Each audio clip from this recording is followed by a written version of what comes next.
find the volume of some kooky three-dimensional solid like this. Or like this. Again, I'm rating my exercise equipment here. Pause the video and try to figure out how do you think you could use calculus to find the volume of something like this. Well, one way we could do it is to figure out what all these cross sections would look like.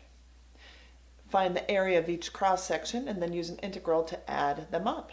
And yeah, that's how we're going to do it. What shape is the cross section? Sure, it's a circle. Here too. And the way you can imagine these solids being generated is to think about the function that creates them and then imagine that function rotating around an axis. Let me show you what I mean. So what I did is I just kind of loosely traced what this function might look like. And if you imagine this kind of area between the x-axis and this kooky looking function, which we're calling f of x, if you imagine that as a two-dimensional piece that then starts rotating around the x-axis, flipping around like a paddle, then you could imagine this three-dimensional shape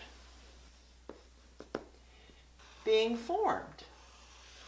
I'm not a great artist, but you can imagine that two-dimensional area rotating around the x-axis, spinning around like a paddle, would create this three-dimensional shape. And wherever I would slice this, as long as I'm slicing perpendicular to the axis around which I rotated, in this case the x-axis, my cross-section is going to be a circle. And again, each little section is going to have an infinitely thin thickness of dx. So pause the video and see if you could just write an expression that would help me find the volume of this solid. We're calling this function f of x. All right, let's try it together. So clearly I would need some x values. Let's call this a and let's call this b. To find my volume, I want to add up the volume of all those infinitely thin slices. Well, what's the volume of each slice? Each slice is a circle, so it's going to be pi r squared times the thickness. So it's going to be pi r squared times the change in x. The thickness is dx.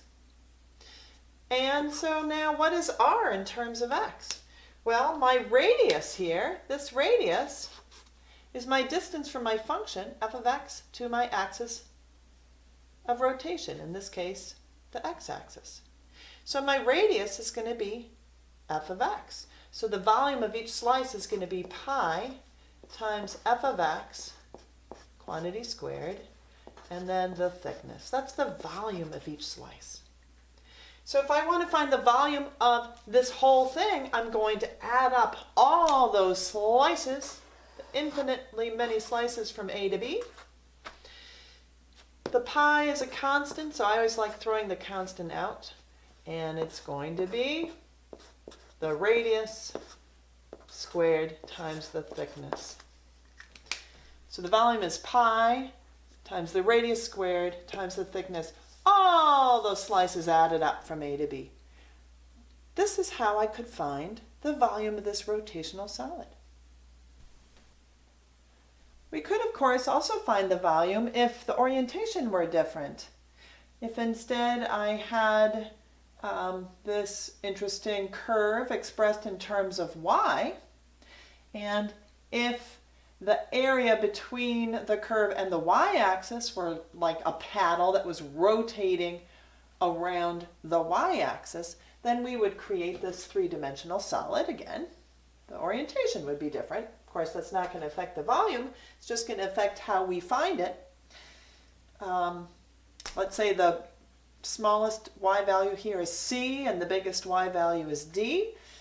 We would approach it, of course, the same way. The volume would be all of these circular slices, but now the slices are horizontal. They're perpendicular always to the axis of rotation, which in this case was the y-axis.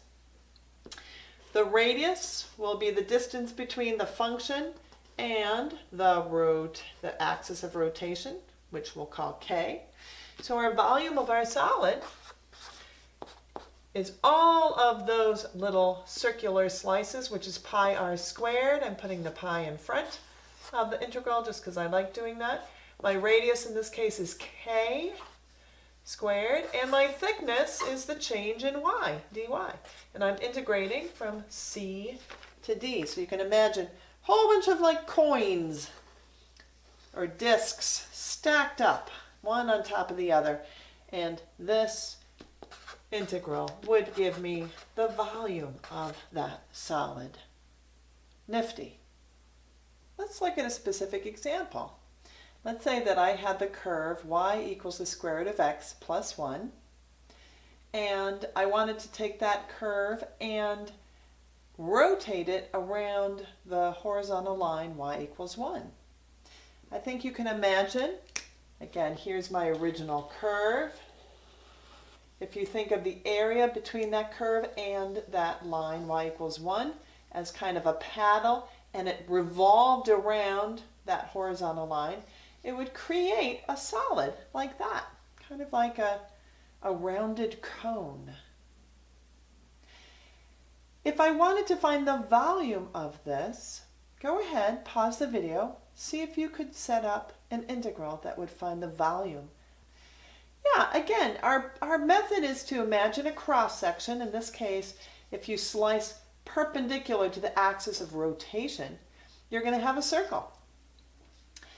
The area of that circle is going to be pi r squared, where the radius is the distance between the function y equals the square root of x plus 1 and the horizontal line y equals 1.